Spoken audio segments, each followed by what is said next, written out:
কারণ একটা কথা আছে, রানী বেশিরভাগ সময় কাঠগড়ায় দাঁড়ায়, তার বক্তব্য পরিবর্তন করে ফেলে। এই ভিডিওটা আগে একটু দেখেন। হুমকি দিয়ে ব্ল্যাকমেল করে এখন আনছি। আমার মুখে অনেক বুঝেছি, আমার আম্মু তখন বুঝে নাই। আমার আম্মু বলছে চলে যাও, ফিরে তাকাবো না। কোর্ট ম্যারেজ করে বিয়ে করে ফেলছি। আমরা হচ্ছে যে কোর্ট ম্যাচ করে বিয়ে করছি। ছেলেটার বয়স হবে সর্বোচ্চ 18 বা 20 সামথিং এরকম হবে, আর মেয়েটার এইজ তো বোঝা যাচ্ছে না ডেফিনেটলি।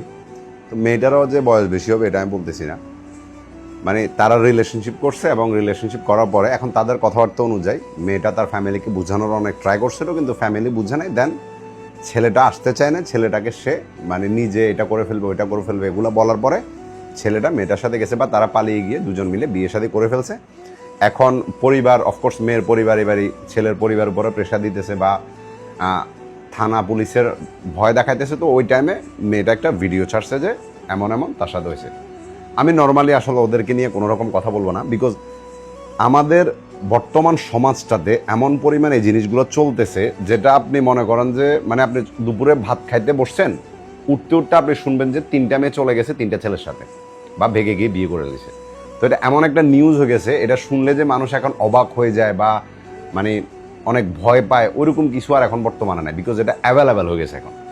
আমার প্রশ্ন হলো এটা যে ওরা যে বিয়ে করছে এটা কোনো সমস্যা না, বিয়ে করা অবশ্যই একটা ভালো কাজ, বিয়ে করাটা ঠিক উচিত। কিন্তু জিনিসটা কি হয়, একটা সময় গিয়ে না এদের মতো যে ছেলে পেলে আছে বা এদের মতো যে মেয়েরা আছে তারা যে বিয়েটা করে এটা টিকে না। এটা না টিকার পিছনের রিজনটা আমি আপনাদেরকে বলতেছি। একটা ছেলের ইনকাম সোর্সটা তার বিবাহিত জীবনে সবচাইতে ইম্পর্ট্যান্ট একটা জিনিস হয়। ইনকামটা সবচাইতে বড় ইম্পর্ট্যান্ট হবে। ওইটা তোমার এখন রিয়েলাইজ হবে না। যারা এই যে 18 বছর 20 বছর 22 বছরের যে ছেলেগুলো এরকম পালিয়ে বিয়ে করার প্ল্যান করতেছো তাদেরকে বলতেছি বিয়ে করো, ওইটাতে কোনো সমস্যা নেই, বিয়ে করা একটা ভালো কাজ, অ্যাটলিস্ট হারাম কাজের থেকে তো ভালো।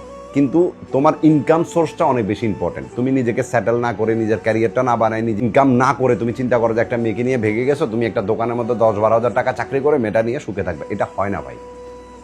আর এটা তোমার রিয়েলাইজেশন কখন হবে জানো, যখন এই ধরনের যে মেয়েগুলো আছে আবেগের বশে ছেলেদের সাথে চলে যায়, যখন তারা বাস্তবতার সম্মুখীন হয় তখন তারা কি করে ওই ছেলেটাকে ওইখানে ছেড়ে দিয়ে চলে যায়। এমনটা হাজার হয়েছে, হাজারটা ছেলের সাথে এমন ঘটনা ঘটছে। এবং মেয়ের ফ্যামিলি আরামসে মেয়েটাকে আপন করে নিবে, কিন্তু তোমার জীবন শেষ। ভালোবাসা অনেক সুন্দর একটা জিনিস, ওটা অনেক সুন্দর একটা অনুভূতি। প্রিয় মানুষটাকে আপন করা অনেক সুন্দর একটা অনুভূতি, এর থেকে মোস্ট বিউটিফুল ফিলিংস দুনিয়ার বুক আর কোনোটা হতে পারে না। কিন্তু ওই জিনিসটাকে ধরে রাখাটা হচ্ছে সবচেয়ে বড় ইম্পর্টেন্ট এবং টাফ একটা বিষয় যায়, আর যেটা সম্পূর্ণভাবে টিকে থাকে তোমার ইনকামের উপরে। একটা সময় দেখবা এই যে তুমি তোমার মা বাবাকে নর্মালি বলে দিলা, ভাবা একবার ওদের উপরে কি যাচ্ছে। তোমাকে এত বছর খাওয়া দাওয়া মানুষ করার পরে তুমি এখন সোশ্যাল মিডিয়াতে তাদেরকে নিয়ে এই ভিডিওটা দেওয়ার পরে তাদের মধ্যে কি যাচ্ছে একবার এটা চিন্তা করে দেখবা। আমি বলবো না যে তোমরা খারাপ করছো, যেটা করছো তোমাদের জায়গা থেকে তোমরা হয়তো ভালো করছো, নিজেদের ভালোবাসার পূর্ণতা হয়েছে, আলহামদুলিল্লাহ ভালো। কিন্তু এই যে পূর্ণতাটা না, এটা টিকে রাখতে হলে ফ্যামিলি লাগে। ফ্যামিলি অনেক ইম্পর্টেন্ট। নিজের হাজব্যান্ড যে ছেলের সাথে গেছো, সে যে টাকা পয়সা ইনকাম করবে ওইটা দিয়ে তোমার সংসার চলবে না, ওটা দিয়ে তোমার চাহিদা মেটাতে পারবে না। কিন্তু ওই জিনিসটা তুমি একটা সময় বুঝবা, তখন এই ছেলেটাকে মাঝ রাস্তায় ছেড়ে দিয়ে চলে যাবা। ওই ছেলেটার পুলিশের আর জেলের চক্কর কাটতে কাটতে তার জীবন শেষ হয়ে যাবে।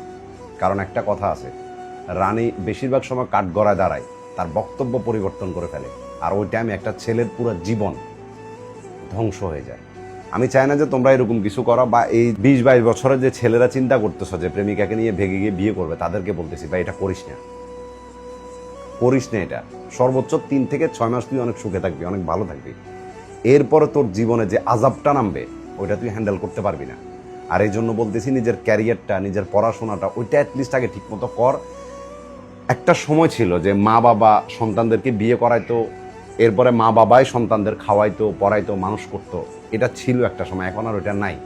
এখন বর্তমান পরিস্থিতি এমন যে তুমি বিয়ে করছো, তোমার মতো তুমি চলো, তোমার মতো তুমি খাও, কিন্তু তোমার কাছে ওই অ্যাবিলিটিটা হওয়ার আগে তুমি বিয়েটা করে ফেলো।